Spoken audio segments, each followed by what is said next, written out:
Hai Vibiers, Vibi Talks kali ini adalah episode yang sangat luar biasa karena kita lagi ada di Bali nih teman-teman ya.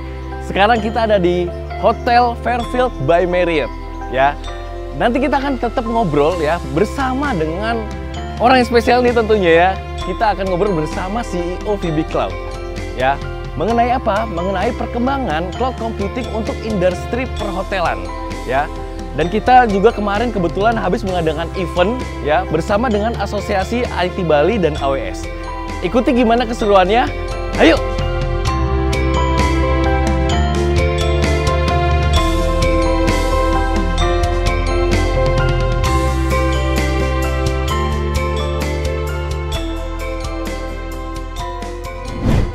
Halo Vibiers, balik lagi di Vibi Talks bersama saya Yogi Wardana, your Vibi host. Dan sekarang saya sudah bersama CEO Vibi Cloud, Bapak Alfonsus Bram. Halo Pak Bram, apa kabar? Kabar baik. Baik ya, mudah-mudahan teman-teman di rumah juga sehat-sehat ya, amin. Oke, jadi hari ini kita akan sharing ya, dan membicarakan nih topik yang sangat luar biasa ya. Bagaimana sih cloud computing untuk industri perhotelan ya. Apalagi sekarang masih pandemi ya, cuma tenang aja teman-teman ya, kita walaupun di Bali, ini emang pandemi sedikit mereda gitu ya, dan kita bisa mengunjungi Bali lagi nih akhirnya ya. Dan aku mau nanya nih ke Pak Bram ya, jadi gimana sih Pak situasi sekarang gitu ya, kan masih pandemi nih, kayak gitu ya. Apalagi kan hotel ini pasti berdampak banget ya kemarin-kemarin. Mungkin sekarang memang udah mulai rame lagi nih. Tapi menurut Bapak, apakah perhotelan ini nih masih berdampak banget nih? Dengan pandemi khususnya buat di IT-nya ya atau cloud computing-nya nih Pak. Oke, kalau kita bicara dari sisi bisnis dulu nih ya, dari beberapa hari ini kita keliling ya, saya coba lihat-lihat, saya sempat pergi ke Kintamani, sempat ke Ubud, sempat ke Nusa Dua juga. Kalau yang saya perhatikan sih, ini udah jauh lebih baik dibandingin pandemi tahun 2020 dan 2021. Terakhir saya kesini itu Desember 2020 itu jauh lebih sepi. Jauh lebih sepi. Nah ini sih sebetulnya ini momen ya. Momen tahun 2022 ini buat saya adalah momen dimana kita sama-sama untuk bagaimana recover dari masa-masa pandemi. Karena masa pandemi ini kan cukup meluluh lantakan semuanya. Nah sekarang bagaimana caranya teman-teman di Bali itu bisa recover, karena Bali ini termasuk salah satu buat saya ya, ini menurut pribadi saya ya, jadi salah satu daerah yang cukup parah. Karena kan ya kita tahu ya, Bali itu hidupnya dari pariwisata. Pariwisata ya, orang-orang pasti banyak banget datang ke Bali ya. Terus tiba-tiba wisata sepi, jadi aneh banget ya Pak. Tiba-tiba bandara ditutup, orang nggak bisa datang ke sini ya. Tapi saya sih bersyukur ini pandemi udah di ujung. Amin ya. Amin ya, semoga hilang. Amin. Amin hilang ya. Nah, kemarin hari Sabtu Vibi Cloud bareng dengan AWS dan IT Pro Bali Yap, juga. Betul. Jadi kita mengadakan event ya Pak kemarin ya. Itu luar biasa banget eventnya ya. Itu cukup banyak yang hadir dan kita dengar lah dari teman-teman di Bali ini apa sih yang mereka butuhkan, apa sih yang mereka harapkan dari dunia teknologi khususnya, supaya dapat membantu mereka merecover secara keseluruhan. Nah, inilah fungsi dari cloud computing yang mana sebenarnya sangat dapat membantu ke mereka. Nah, ini yang coba kita gali bareng-bareng dengan teman-teman di Bali. Yap. Tapi aku penasaran sih Pak, boleh tahu nggak kemarin nih biar teman-teman juga di rumah pada tahu gitu ya, kira-kira masalah yang dihadapi oleh ya khususnya juga industri perhotelan atau industri yang lain ya, karena kemarin event juga banyak dari industri yang lain. Kira-kira masalahnya ini apa sih Pak? Khususnya pas pandemi ini ya, cloud computing apalagi ya di teknologinya ini gitu. Kira-kira apa aja gitu Pak? Jadi kalau kita bicara mengenai ini berarti pertanyaannya lebih mengarah ke cloud computing terhadap perhotelan ya? Iya. Betul ya? Oke, jadi kalau yang saya lihat problem yang paling banyak dikemukakan itu tuh pertama adalah mengenai infrastruktur jaringan.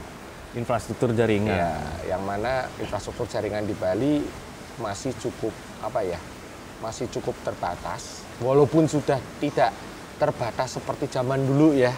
Walaupun beda pulau dengan Jawa perkembangan sudah cukup bagus. Tetapi memang itu menjadi salah satu PR karena untuk terkoneksi ke data center utama di Jakarta itu masih harus melewati laut, yang mana masih seringkali terjadi permasalahan-permasalahan di situ. Latensi ya Pak ya? Betul, kemudian latensi segala. Kemudian yang kedua adalah dari sisi ada kebutuhan dari teman-teman di hotel.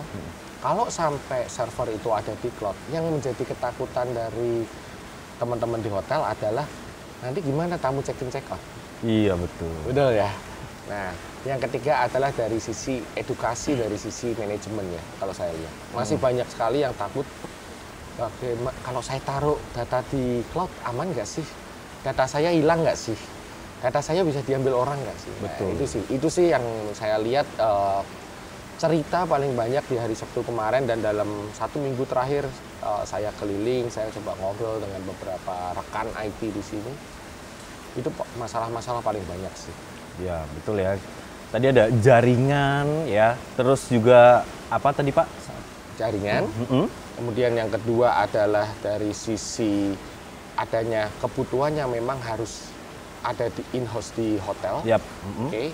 Yang ketiga adalah aman nggak sih datanya? Aman, itu paling penting banget tuh ya Pak ya. Karena sekarang apalagi data-data ini kan krusial banget gitu. Betul. Ya. Dan emang sangat kita keep banget gitu ya. Jangan sampai bocor kemana-mana, apalagi sampai kena yang namanya virus segala macam gitu kan. Makanya ini teknologi cloud computing ini perlu banget gitu ya buat industri perhotelan. Nah, terus kira-kira nih Pak, ada solusi apa sih nih kayak gitu ya yang emang bisa kita benerin nih Pak dari masalah si perhotelan ini gitu ya di teknologinya. Nah, menurut Bapak gimana nih Pak solusinya? Mungkin kalau kita bicara solusinya, sebenarnya solusi itu banyaklah yang bisa, nggak cuma di cloud. Ya. Banyak pemain yang bisa. Cuman yang menjadi permasalahan adalah bagaimana kita memastikan 3 permasalahan tadi itu bisa ke-address. Oke.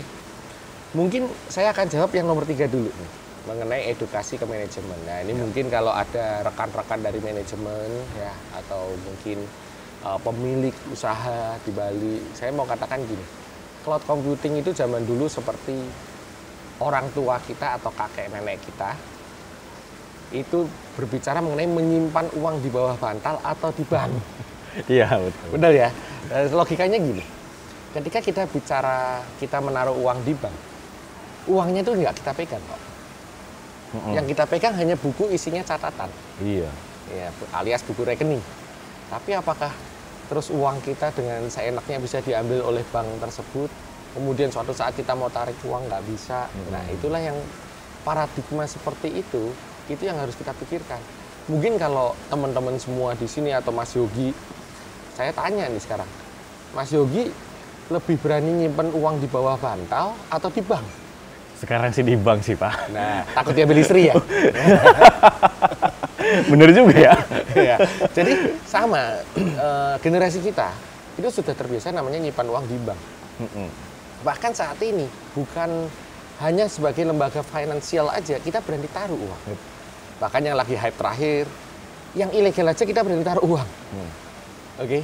Nah, ini sama seperti gambaran cloud computing, bahwa yang mau saya sampaikan di sini adalah cloud computing itu bukan berarti ketika Bapak Ibu, rekan-rekan semuanya itu taruh datanya di cloud, maka perusahaan cloud itu berhak mengambil, memakai ataupun mengcopy data mereka. Itu tidak, sama sekali tidak. Oke. Jadi data itu malah akan aman. Perlu nggak kita nyimpen di in-house? Ya kalau memang dirasa perlu, silahkan, nggak masalah. That's why kenapa kami menyebutnya hybrid cloud. Oke. Sama seperti kalau kita bicara uang, ada yang di dompet, ada yang di bank. Sehingga sewaktu-waktu kita bisa ambil. Sama seperti cloud. Saya kerja saat ini di Bali, saya nggak pusing data saya ada di mana, karena data saya semuanya di cloud. Aman nggak? Aman. Karena teknologi yang dibangun dari cloud computing sendiri, ya kebetulan kita kan multi cloud, kita partnership dengan Microsoft, Amazon, Alibaba, Google, dan Huawei juga. Mereka punya teknologi itu pasti jauh lebih bagus dibandingin kalau kita bangun sendiri. Betul. Ya, sama seperti kalau kita simpan uang di rumah, kita cuma ngandalin kunci pintu sama gembok. paling ujungnya adalah brankas. Brankas. Nah, tapi kalau kita simpen di bank, ada security, mau masuk aja Betul. harus pakai aksesnya berlipat-lipat kan ya, Yap. double-double ya. Kemudian gedungnya anti api, rumah kita bangun kalau anti api, kapan kita bangun rumah kalau Yap. begitu. Ketika kita mempercayakan data kita ke cloud itu udah jauh-jauh lebih bagus. Oke. Itu dari sisi edukasi. Kemudian saya naik ke yang nomor 2, kebutuhan dari sisi hotel itu sendiri. Saya dengar contoh, oke lah kalau servernya mati, tetapi at least key servernya masih hidup, kuncinya, supaya akses kunci itu seperti check in, check out tetap bisa jalan. Nah, yang menjadi pertanyaan saya, apakah ada garansi, jaminan server-server itu kalau disimpan dalam in-house juga tidak terjadi masalah? Ini kita bicara adalah gini. Ketika di pandemi, banyak sekali yang menjadi problematika adalah semua kebutuhan IT-nya sudah terbeli. Speknya adalah spek ketika sebelum pandemi. Oke. Yap. Ketika dihantam pandemi, semuanya drop. Ketika drop tersebut, pasti bisnis akan berasa tergoncang, apalagi dengan adanya pengadaan. Begitu sudah mau melakukan efisiensi, adanya server di ruang server di setiap hotel, itu pasti memakan listrik. Betul. Ada AC 24 jam ya. Kalau totally di shutdown, apakah nanti pertanyaannya hotel mau buka, apakah yakin itu sudah siap? Itulah yang menjadi pertanyaan-pertanyaan dari saya ke beberapa rekan di IT Bali yang mana ini menjadi satu problem utama saat ini ya kalau saya. Jadi keputusan decision dari manajemen kemudian ditambah dari keputusan untuk tidak mau beralih ke cloud ini sebenarnya bisa jadi buat saya ini adalah satu blunder. Betul. Ya, kalau saya lebih baik ini, saya melakukan hybrid. Apa yang tetap harus ada di hotel, biarkan di hotel. Oke. Yang tidak terlalu berpengaruh dengan database segala yang mana, oh kalau dimatiin ini fine kok, ini cuman front end server, ya udah, itu matiin aja yang ada di hotel. Tetapi sesuatu yang berkaitan dengan database, sesuatu yang berkaitan dengan data yang kita nggak mau ini hilang, Taruhnya di cloud. Bayangkan, ada hotel, ketika mereka shutdown selama pandemi kemarin, kurang lebih 3-6 bulan, ketika mau dinyalakan, lembab hard drive-nya. Datanya semua di hard drive. Kan AC dimatikan, listrik dimatikan. Iya. Pemikirannya semua efisiensi, Betul. fine, ada di situ, kunci.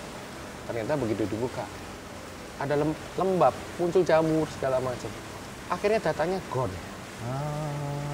Padahal kalau data itu ditaruh di cloud, itu akan jauh lebih murah dibandingin bayar listrik satu ruang server.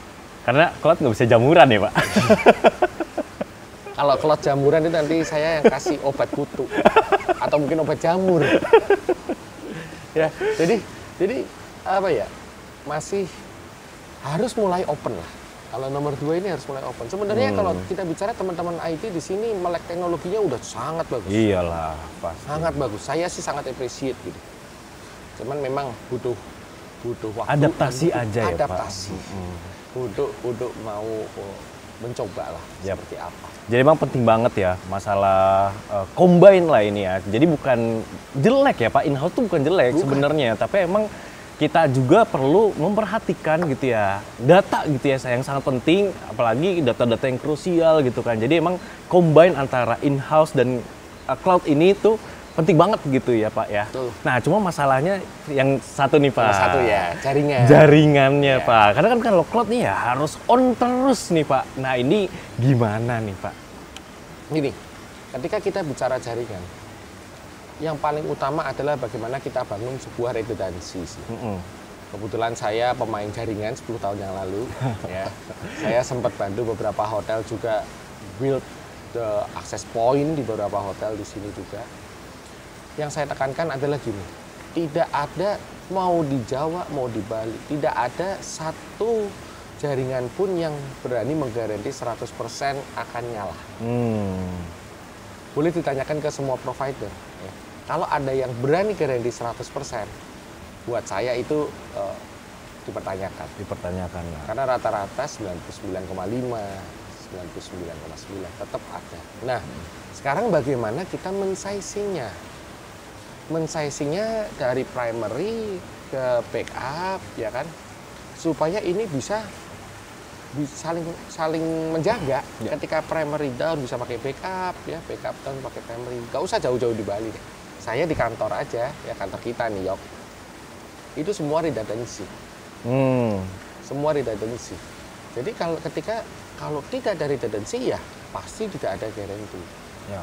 Sekarang pertanyaan saya, apa bedanya menjaga redundancy untuk WiFi tamu dengan redundancy untuk server? Betul. Inilah kalau dikatakan, Pak, tapi kan cost-nya jadi double. Sebenarnya tidak akan jadi double ketika kita bisa pintar-pintar membaginya. Nah, itulah fungsi saya dan tim untuk tidak hanya sampai ke titik ya udah Bapak ke cloud tapi jaringan menjadi kepusingannya Bapak. Yap. Bukan. Tugas kami adalah membantu memberikan suggestion, membantu memberikan rekomendasi. Saya tidak jual jaringan di sini, tapi kami memberikan suggestion, best practice-nya seperti apa sih yang bagus? Yang keren itu seperti apa sih? Yang aman itu seperti apa sih? Biar hemat bagaimana sih? Karena konsepnya adalah konsep cost optimisasi. Jangan terus pindah ke cloud, malah makin mahal. Nah, pindah ke cloud itu harus bisa efisien. Betul. Kalau pindah ke cloud malah semakin mahal, berarti ada something wrong di situ. Poinnya di situ. Jadi saya rasa harusnya kalau ketiga ini bisa diadres dengan baik, rasanya kok untuk recovery-nya itu akan cepat. Karena jangan lagi sampai IT itu menjadi cost center lagi. Dengan pembelian server yang sebegitu banyak itu akan menjadi cost center. Tapi kalau kita mau beralih ke cloud, kita mau buka diri dulu deh. Kita buka diri, kita hitung dulu return of investment-nya, diperbandingkan dulu. Kalau beli on-premise dengan cloud itu seperti apa, itu nanti akan keluar datanya. Semua akan ada on paper. Pesan saya satu, kalau lebih mahal, ya jangan pakai cloud. Yap. Tapi kalau lebih murahnya mencapai 20% apalagi, layak dipertimbangkan pindah ke cloud. Nah, kira-kira Pak, kalau misalkan ditanya, VB ini kredibel nggak nih Pak? Kayak gitu. Ya, jadi kalau ditanya kredibel atau enggak, mungkin saya akan melihatnya dari sisi pertumbuhan bisnis VB Cloud sendiri. Gitu. Oke. Selama dari tahun 2019 sebelum pandemi, sampai saat ini kami bertumbuh hampir 200%. Selama pandemi kami banyak sekali bantu teman-teman untuk bertahan. Dari tahun 2020 itu kami berusaha membantu teman-teman semua, para partner kami, pelanggan kami untuk bertahan dulu di masa pandemi. Yap. Sampai di 2021 dan sampai sekarang, strateginya berubah dari yang namanya bertahan, itu menjadi bagaimana caranya recovery. Oke. Karena kan ini orang sudah mungkin pandemiknya sudah di ujung. Bisnis sudah harus hidup kembali, life must go on, oke? Jadi kita sudah harus mulai berpikir gimana cara recovery semuanya. Banyak sekali yang perusahaan-perusahaan ya, besar maupun kecil yang mereka turn off mereka punya server, turn off mereka punya data center, kemudian discuss dengan kami, dengan VP untuk kita coba assessment dulu, kita lihat dulu. Apa sih yang bisa kita bantu? Apa sih yang kita bisa, at least dari sesuatu yang paling kecil dulu. Karena buat kami assessment itu gratis. Banyak orang bilang gini, ntar kalau assessment ujung-ujungnya dimintain tanda tangan form POC. Ujung-ujungnya kami disuruh komitmen katanya. Iya. Katanya ujung-ujungnya nanti kalau POC berhasil disuruh bayar lagi. Ya mungkin di sini saya tegaskan bahwa cloud itu udah tidak model seperti itu. Assessment ataupun POC itu tujuannya adalah untuk melihat dulu. Satu, apakah aplikasi running atau tidak? Yap. Kedua, bisnisnya bisa nangkap atau tidak? Dan yang ketiga, terjadi cost efisiensi atau tidak? Kalau tiga ini tidak ada satu aja yang jawabannya tidak, mungkin boleh dikatakan ya udah gak usah pindah ke cloud dulu. Tapi kalau semuanya ini yes, maka rasanya layak untuk pertimbangkan sih. Sehingga dari situ hopefully kredibilitas itu kita tidak bicara teknikal doang, tetapi bagaimana kita bisa menemani pertumbuhan pelanggan, kita bisa membantu pelanggan untuk melakukan recovery mereka punya bisnis. Memang sulit, apalagi di masa sekarang banyak mindset salah, yang penting cloud itu semurah mungkin. Hati-hati, ya kan? Jangan sampai kucing dalam karung, pesan saya cuman itu. Karena kalau cuman jago dari sisi teknis, tetapi tidak bisa menemani bagaimana customer itu berkembang ataupun melakukan recovery dari sisi bisnis, ujung-ujungnya hanya membeli sesuatu yang tidak perlu dibeli. Jadi saya nggak mau mengatakan dengan pindah ke cloud, semuanya itu harus pindah 100%. No. Saya bilang jangan. Kita jangan punya mindset seperti itu, tapi mindsetnya adalah bagaimana caranya kita bisa make sure yang kita pindahkan itu tepat. Yap. Yang mana yang boleh dipindah, mana yang tidak boleh dipindah. Betul. Poinnya di situ sih. Yap. Ini emang poin yang menarik banget gitu ya, karena tim kita tuh sudah di training gitu ya Pak, untuk mengerti akan mindset ini gitu ya, sehingga kalau misalkan ada dari Bapak Ibu gitu ya atau teman-teman di sini yang emang membutuhkan gimana sih mau coba di VB Cloud gitu ya atau layanannya atau mau konsultasi atau mau tanya-tanya, kita udah banyak banget tim expertnya nih ya teman-teman Bapak Ibu di sini. Jadi kalau misalkan mau hubungi VB Cloud ini kemana nih ya? Ini bisa ke websitenya VB Cloud ya, bisa nih nanti ya di klik nih di sini ya, atau kita cantumin di link deskripsi ya Bapak ya, sampai libet nih saya nih. Tenang aja teman-teman ya, jadi tinggal klik aja ya di link di deskripsi ya. Oke, thank you banget Pak Bram ya untuk sharing-sharing dengan kita nih ya di Bali gitu ya sambil liburan nih teman-teman ya. Jadi nggak usah khawatir lagi kayak gitu akan permasalahan cloud computing khususnya untuk industri perhotelan. Oke, sekali lagi thank you banget Pak Bram udah mau ngobrol di VB Talks. Semoga kita ada kesempatan lagi ya Pak ya untuk kita ngobrol-ngobrol dengan topik lain. Oke teman-teman, itu aja dari kami. Thank you udah mau menonton. Kita ketemu di episode berikutnya di VB Talks. Bye-bye.